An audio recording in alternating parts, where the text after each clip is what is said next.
Hi అండి. Welcome back to our channel. ఈరోజు సాల్మాన్ ఫిష్‌తో చేపల పులుసు ఎలా ప్రిపేర్ చేసుకోవాలో చూద్దాము.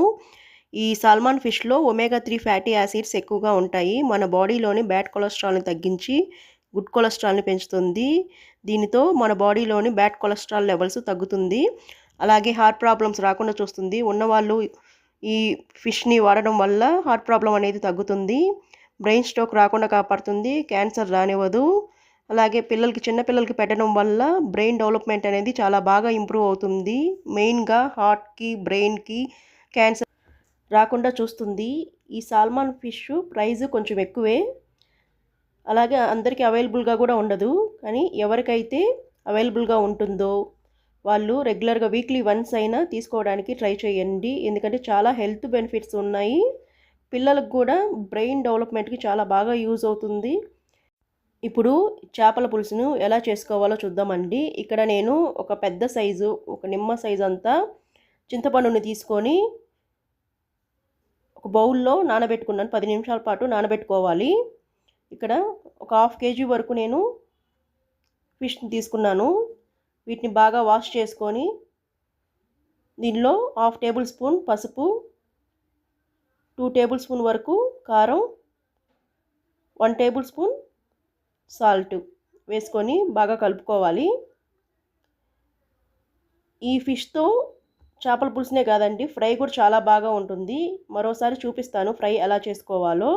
ఇలా అంతా ఒకసారి కలుపుకున్న తర్వాత దీనికి 3 టమోటా, 2 ఆనియన్స్. ఇవి చిన్న సైజు కాబట్టి నేను ఎక్కువగా తీసుకున్నాను. పెద్ద సైజు అయితే ఒక ఆనియన్, 2 టమోటా సరిపోతుంది. ఇక్కడ ఆయిల్ వేసుకొని, నాన్ వెజ్ కాబట్టి కొంచెం ఎక్కువగా వేసుకోవాలి ఆయిల్. మెంతులు వేసుకోవాలి. చేపల పులుసుకి ఎప్పుడైనా మెంతులు, ఆవాలు అనేది ఫస్ట్ వేసుకోవాలి. ఈ మెంతులు కొంచెం చిటపట అనగానే వీటిలో ఆవాలు వేసుకోవాలి.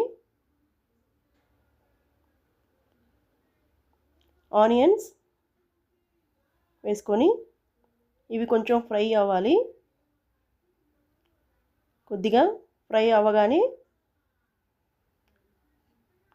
టమాటో వేసుకోవాలి. ఈ టమాటా మగ్గటానికి సాల్ట్ వేసుకోవాలి. ఆల్రెడీ మనం సాల్ట్ 1 టేబుల్ స్పూన్ వేసాం కాబట్టి నేను ఇంకొక టేబుల్ స్పూన్ వేసాను. అంతా ఒకసారి బాగా మగ్గించుకోవాలి మూత పెట్టుకొని.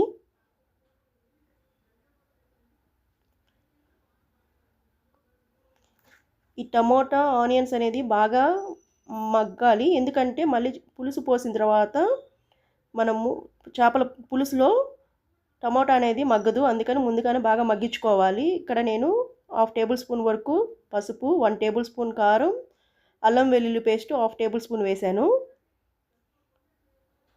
ఇక్కడ మనము తీసుకునింది షీ ఫిష్ కాబట్టి షీ ఫిష్కి ఎప్పుడైనా మనం అల్లం వెల్లుల్లి పేస్ట్ వేసుకోవాలి. అప్పుడు ఆ స్మెల్ అనేది రాదు. అలాగే పులుపు అనేది డామినేట్ చేయదు. చింతపండు పులుసు వేసుకోవాలి. ఇలా చింతపండు పులుసు వేసుకొని మూత పెట్టుకొని ఆ పులుసు ఉడికేంత వరకు మనము ఉడికించుకోవాలి. ఇలా ఉడికిన పులుసులో మనము మ్యాగ్నేట్ చేసి పెట్టుకున్న చేపల్ని వేసుకోవాలి. ఇలా అన్నీ వేసుకొని ఈ చేపల్ని గరిటె పెట్టి ఎక్కువగా తిప్పకూడదు. చాలా సెన్సిటివ్గా ఉంటాయి చేపలు, అందుకని గరిటెతో తిప్పకూడదు. మనము బౌల్తో తిప్పుకోవాలి. ఎక్కువగా కలపకూడదు. ఇలా ఒకసారి అన్నీ కలుపుకొని మూత పెట్టుకొని ఒక 5 to 10 మినిట్స్ బాగా ఉడికించుకోవాలి. ఇలా బబుల్స్ వస్తున్నప్పుడు ఆయిల్ సపరేట్ అవుతుంది అనగా ఒకసారి ఉప్పు, కారం చెక్ చేసుకోవాలి. నాకు ఇక్కడ సాల్ట్ తక్కువ అనిపించింది, అందుకే ఒక హాఫ్ టేబుల్ స్పూన్ యాడ్ చేశాను. ఇలా మూత పెట్టుకొని కర్రీలో నుండి ఆయిల్ సపరేట్ అవుతుంది అనేటప్పుడు కొంచెం అంతా కలుపుకోవాలి. ఎక్కువగా గరిటె పెట్టి కలపకూడదు. ఆ ముక్క అనేది చాలా సెన్సిటివ్గా ఉంటుంది, విరిగిపోతుంది. ఇక్కడ నేను మెంతులు, ఆవాల పొడి యాడ్ చేశాను. మెంతులు ఆవాల పొడి అనేది ఒక 2 మినిట్స్లో ఇంకా కర్రీ అయిపోతుంది. అంటే చాలా వరకు ఒక 95% ఉడికిన తర్వాత వేసుకోవాలి, లాస్ట్లో వేసుకోవాలి. ముందుగా వేస్తే చేదు అనేది వస్తుంది. మనము లాస్ట్ కర్రీ ఒక 2 మినిట్స్లో మనము స్టవ్ ఆఫ్ చేసే ఒక 2 మినిట్స్ ముందు మెంతులు ఆవాల పొడి వేసుకొని ఒక 2 మినిట్స్ ఉంచి ఆఫ్ చేసుకోవాలి. ఇలా ఆఫ్ చేసుకున్న వాటిలో కొత్తిమీర వేసుకొని సర్వ్ చేసుకోవాలి. అంతేనండి, టేస్టీ సాల్మాన్ చేపల పులుసు రెడీ అయింది. ఒకసారి ఇలా ట్రై చేసి చూడండి, టేస్ట్ చాలా బాగుంటుంది. నా వీడియో కనుక నచ్చితే లైక్ చేయండి, షేర్ చేయండి అండ్ సబ్స్క్రైబ్ చేయండి. Thank you.